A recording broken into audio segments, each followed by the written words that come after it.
Next अब आपने देखना है म्यूचुअली बेनिफिशियल ट्रेड। अब ये दोनों के बीच में बाहमी रजामंदी से जो फ़ायदेमंद ट्रेड है वो किस बेसिस पर होगी, उसके लिए उन्होंने यहाँ पर कुछ आपको बताई हैं, बेसिस दिए हैं। वो बता रहे हैं सबसे पहले कि जो है ना ये डिपेंड करेगी उनके टेस्ट के ऊपर। ठीक है, टेस्ट पे डिपेंड करेगी। और टेस्ट किससे शो होते हैं? इंडिफरेंस कर्व से। इंडिफरेंस कर्व जो है वो यूटिलिटी को भी शो करते हैं कि किसी शख्स को किसी चीज़ से क्या फ़ायदा हासिल हो रहा है, जिस वजह से वो दो चीज़ों के बीच में ट्रेड करता है या ट्रेड ऑफ करता है, जिसको मार्जिनल रेट ऑफ सब्स्टिट्यूशन भी कहते हैं, जो कि आईसी कर्व की जो उसकी स्लोप होती है उससे शो होता है। अब आगे जो असम्पशन है वो बड़े ज़रूरी हैं और आपने ज़रूर याद करने हैं। फर्स्ट क्या है? यूटिलिटी मैक्सिमाइजेशन प्रेफरेंस होगी हर शख्स की जो भी यहाँ पर ट्रेड कर रहा है। सेकंड के जो आईसी कर्व है उनकी यूजुअल शेप होती है जो कि कन्वेक्स होती है, convex to the origin. Third है नॉन सेटिएशन। लफ्ज थोड़ा मुश्किल लग रहा है लेकिन परेशान नहीं होना। नॉन सेटिएशन का मतलब क्या है कि जैसे कहते हैं ना, कोई शख्स का पेट नहीं भरने वाला, कोई शख्स सैर नहीं होने वाला। हमने मार्जिनल यूटिलिटी का कॉन्सेप्ट पढ़ा हुआ है कि मार्जिनल यूटिलिटी नेगेटिव होती है, कि एक चीज़ के बाद जब उसका अगला यूनिट फर्स्ट के बाद second, third, fourth, fifth unit आप इंक्रीज करते जाते हो तो आपको जो मार्जिनल यूटिलिटी मिलती है वो कम होती जाती है, नेगेटिव होती जाती है। लेकिन हम अज्यूम कर रहे हैं कि पॉजिटिव होगी मार्जिनल यूटिलिटी। पॉजिटिव होने का मतलब क्या है कि आगे से आगे यूनिट्स बढ़ाते जाएं प्रोडक्ट के, जो एक शख्स कंज्यूम कर रहा है उसकी जो यूटिलिटी है वो कम नहीं होने वाली। तो मार्जिनल यूटिलिटी पॉजिटिव है और इसीलिए नॉन सेटिएशन के सैर ना होने वाला जो एजम्पशन अब हमने किया कि दोनों जो है उनकी नेचर ऐसी होगी। फोर्थ है नो इंटर डिपेंडेंस, यानी कि दोनों जो है वो एक शख्स को किसी प्रोडक्ट को कंज्यूम करके क्या प्लेजर हासिल हो रहा है, it does not depend on the consumption of the other person और how it is going to affect the other person. So दोनों जो है वो इंडिविजुअली अपनी यूटिलिटी को मैक्सिमाइज कर रहे हैं। और जैसे कि यहाँ पे मिसाल दी है कि पोल्यूशन जो है कि एक शख्स को काम करता है और उससे कोई एक्सटर्नैलिटी या नेगेटिव इफेक्ट जो है वो दूसरे के ऊपर नहीं होगा, जैसे पोल्यूशन वगैरह। इन एजम्पशंस के बाद वो क्या कह रहे हैं कि जो फिगर 10.3 है जिसको हम अभी देख रहे थे, उसी से शो होगा कि किस तरह से ये सारे एजम्पशंस अप्लाई हो रहे हैं। अच्छा जी, अब हम पहले देखते हैं जो जेन का इंडिफरेंस कर्व है। ये है जनाब जेन का इंडिफरेंस कर्व। ठीक है, इसके अंदर जो इनिशियली जो इक्विलिब्रियम पॉइंट था, इनिशियल एंडोमेंट्स थी दोनों की ई पॉइंट पर, जहाँ पर जेन क्या कर रही थी 20 कैंडी बार्स और 30 कॉर्ड ऑफ वुड कंज्यूम कर रही थी। और डेनीज जो थी ये उसका ओरिजिन है डेनीज का, वो कितनी कैंडी बार्स कंज्यूम कर रही थी 20 और 60, सॉरी 20 उसकी कॉर्ड ऑफ वुड थी और 60 थी उसकी कैंडी बार, जो वो प्रोड्यूस भी कर रही हैं और कंज्यूम भी कर रही हैं विदाउट ट्रेड। अब देखो इंडिविजुअली हमने इनको डिस्कस करना है। जेन का इंडिफरेंस कर्व है ये, ठीक है। अब उसका इनिशियल एंडोमेंट है ये ई पॉइंट पर। अब हमने देखा था, अभी डिस्कस किया था कि जेन के लिए वो सारे पॉइंट्स जो इस इंडिफरेंस कर्व से ऊपर हैं, ठीक है, ये सारी जगह ये उसके लिए प्रेफरेबल है।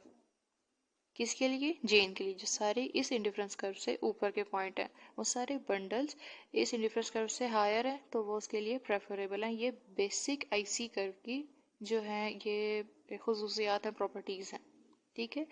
अब देखो कि ई के ऊपर कौन कौन सा एरिया है। एक तो बी का एरिया है, दूसरा कौन सा एरिया है आपके पास? ए का, ठीक है। तो ए और बी वो एरियाज हैं जो कि जेन के लिए प्रेफरेबल हैं, ठीक है।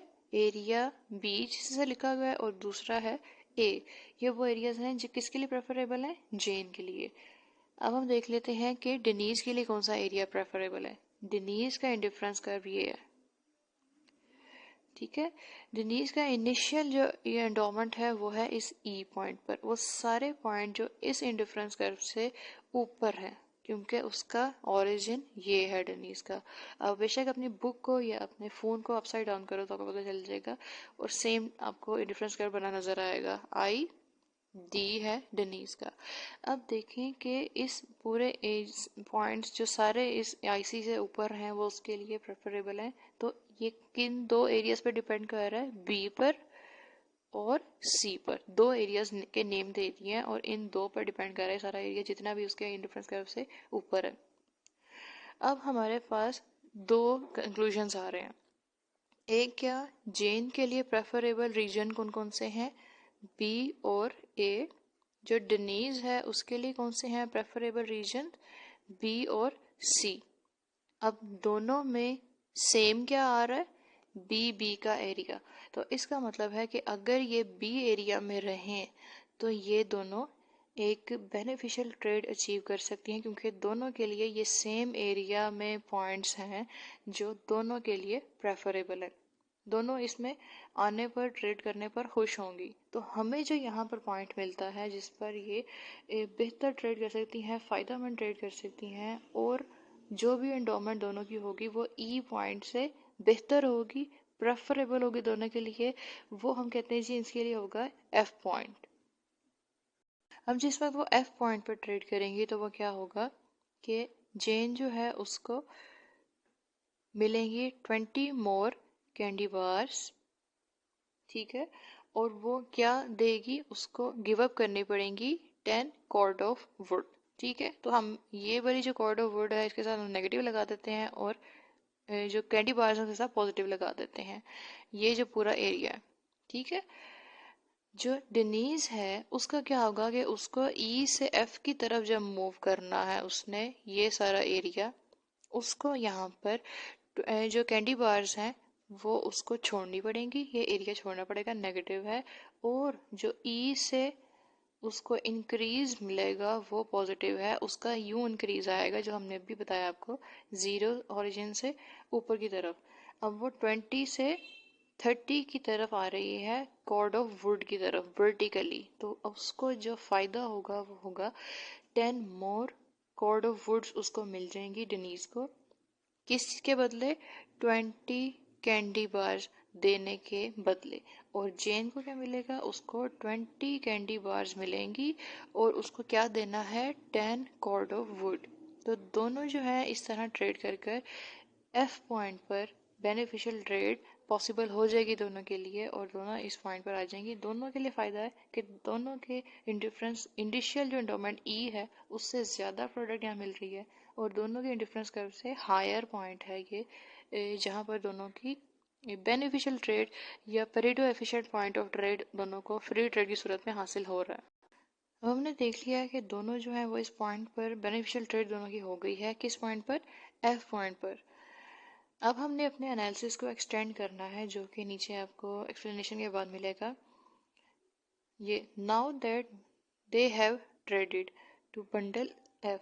अब वो कह रहे हैं कि क्या इसके अलावा भी कोई म्यूचुअली बेनिफिशियल ट्रेड मौजूद है, उसको देखने के लिए कॉन्ट्रैक्ट कर्व शो किया जाएगा, यूज़ किया जाएगा।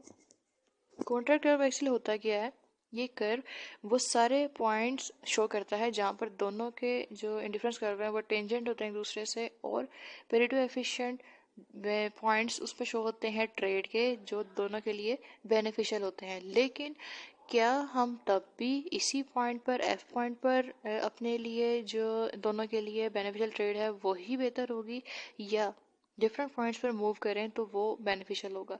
तो अब इसको स्टडी करते हैं कि किस तरह से ये पॉइंट्स रेटो एफिशिएंट है और कौन सा पॉइंट है जिस पर वो इक्विलिब्रियम पर रहेंगी और इससे आगे या पीछे मूव नहीं करेंगी, या मूव करेंगे तो किस बेसिस पे करेंगे।